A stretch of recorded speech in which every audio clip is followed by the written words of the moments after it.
hablando de los Estados Unidos, nos vamos hacia ese país y vamos a dialogar con un analista político, ya conocido por nuestros oyentes, pero que tiene un plus en este caso, ¿no? Porque desde hace muchos años, aunque sea residente en los Estados Unidos, trabaja por la libertad en su país, ¿no? En su tierra natal, como es Cuba, ¿no? Julio Shiglin, si me está escuchando, el gusto de escucharlo nuevamente. ¿Cómo está? Saludos, querido Claudio, un placer estar contigo en este programa tan valorado y tan necesitado en Argentina. Y extiendo también mi saludo a la persona que te acompaña y que Lo está escuchando. Bueno, Julio, ¿qué está pasando en Cuba? Sabemos que hay comunicaciones cortadas, telefónicas, hay cortes de luz, también de internet, es decir, una Cuba prácticamente incomunicada, ¿no? correcto, una Cuba sitiada. Acabo de leer una información que no he llegado a los detalles de poder ver, bueno, cómo exactamente llegaron a esa cifra, pero que es un estimado de más de 5.000 detenidos en Cuba. Yo creo que esa figura es bastante conservadora, pero es hasta ahora la única cifra, pero me parece de nuevo probablemente conservadora porque he visto fotos de algunos de los precintos de la policía, de familiares de desaparecidos, y he visto solamente dos fotos en dos lugares diferentes y realmente hay como varias cuadras de familiares esperando o pidiendo noticias, de modo de que eh, está la situación, o sea, la reacción del régimen castrista ha sido brutal, como era de esperar, Claudio, como era de esperar, Bien. porque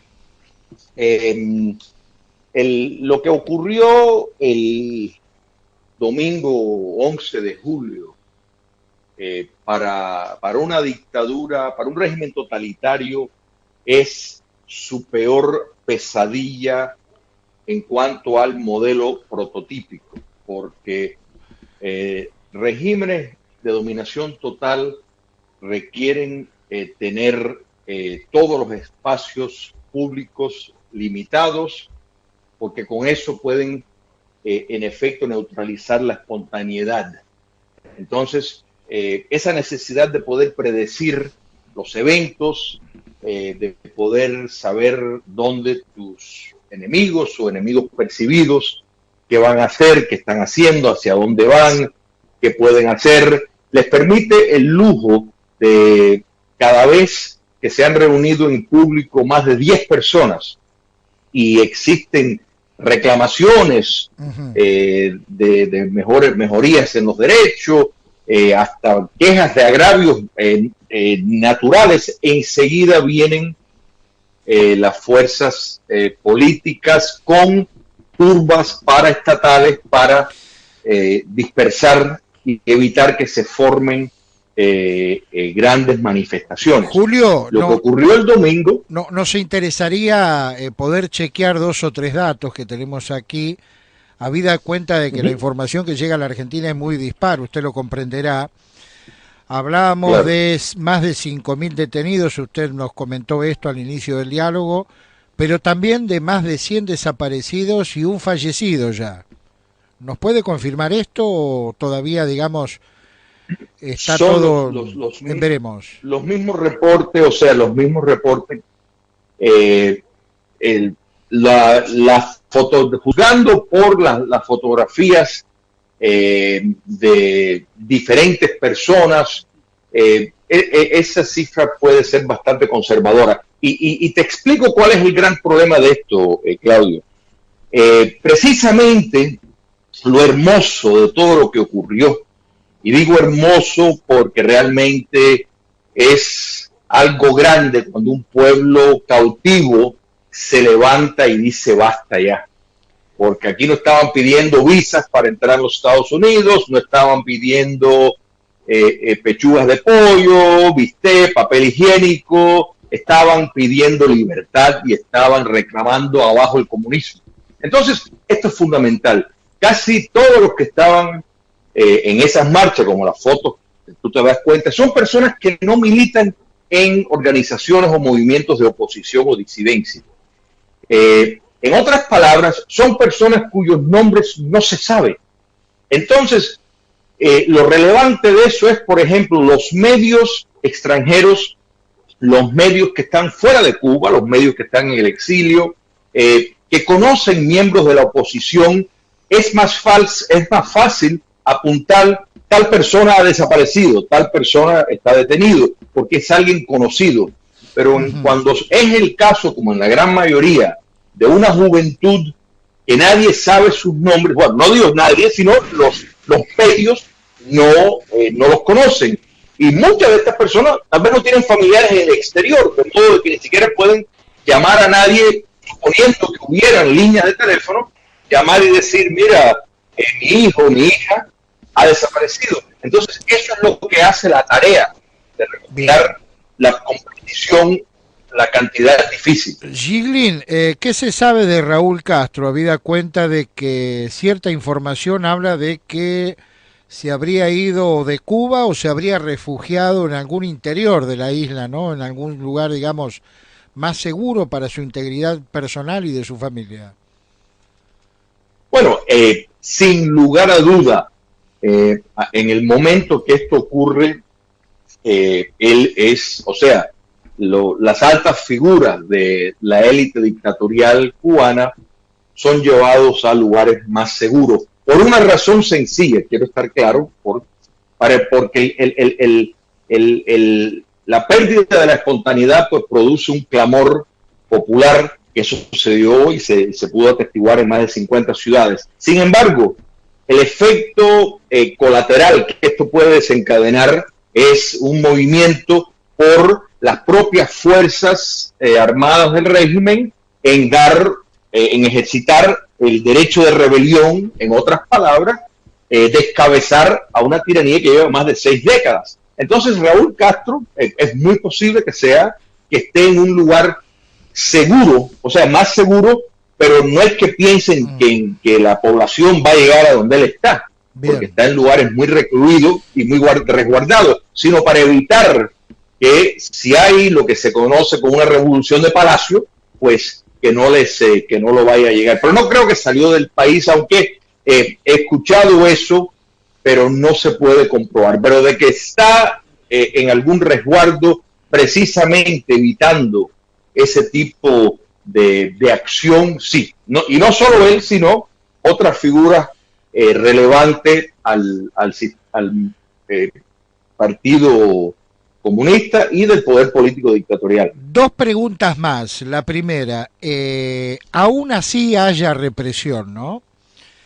Y al estilo, digamos, castrista, ¿no? Bien de dictadura. Esta gente que salió a la calle, ¿usted cree que vuelve y se queda en su casa? Esto, digamos, va a seguir, bueno, esto termina en estas horas. Julio. Fíjate, Claudio, y esto es una pregunta fundamental. ¿Me oyes? Perfectamente. ¿Me puedo escuchar? Perfectamente. ¿Hello? Perfectamente, lo escuchamos. Sí.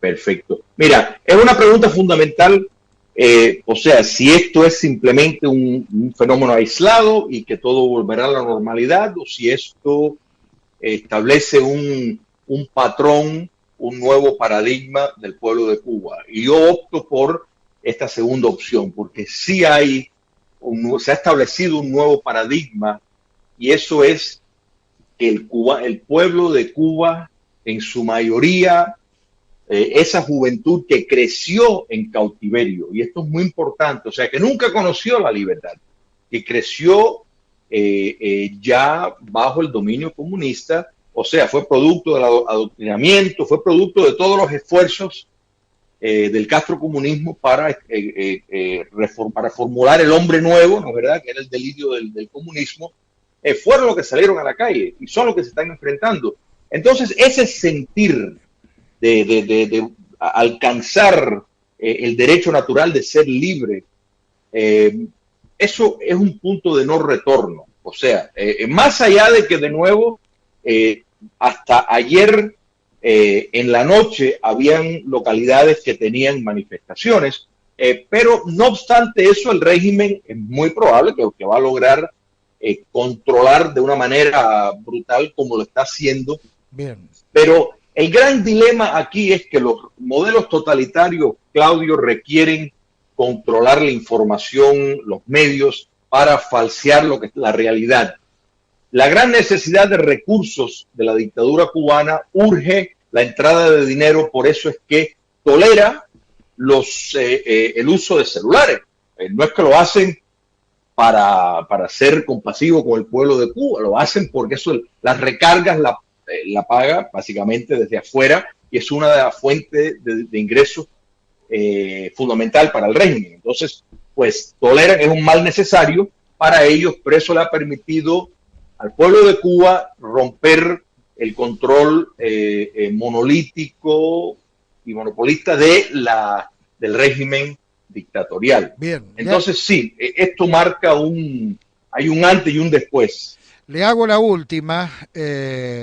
Llamó la atención. Todas las que quieras, Claudio. Siempre es un placer. ¿Le llama la atención la posición de la diplomacia argentina?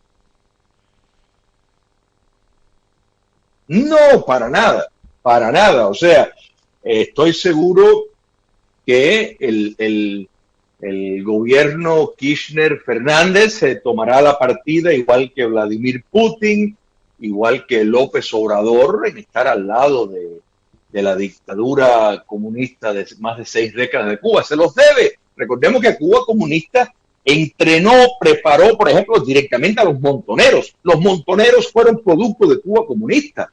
Están endeudados por vida. Los Kirchner están endeudados por vida con el castrocomunismo. Cuba les sirvió de alcancía de guardar el dinero que se robaban cuando estaban secuestrando a las personas y aparte de mucho antes de eso, de la penetración de armas, de bombas. Todo eso se lo facilitó Cuba comunista. Entonces, pues no, eso jamás eso va a ocurrir. Y así que eso no lo esperamos, igual que tampoco lo vamos a escuchar de la dictadura en Bolivia o la dictadura en Nicaragua. Eso no va, eso no lo esperamos, estimado Bien. Claudio. Bien, ¿cómo está el clima allí en estos momentos? Pero el pueblo de Cuba lo recordará.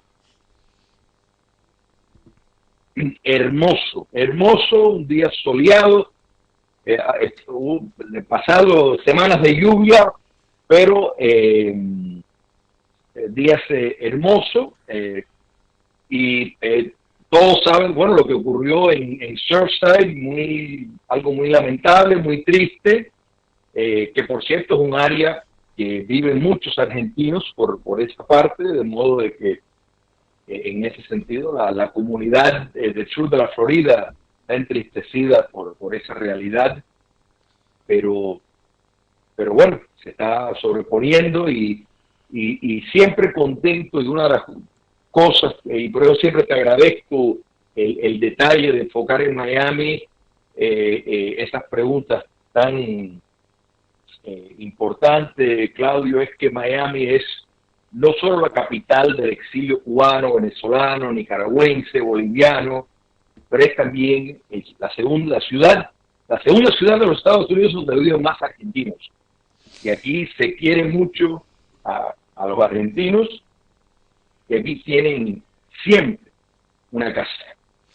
Julio, gracias y un gran abrazo a la distancia. Un fuerte abrazo, Claudio.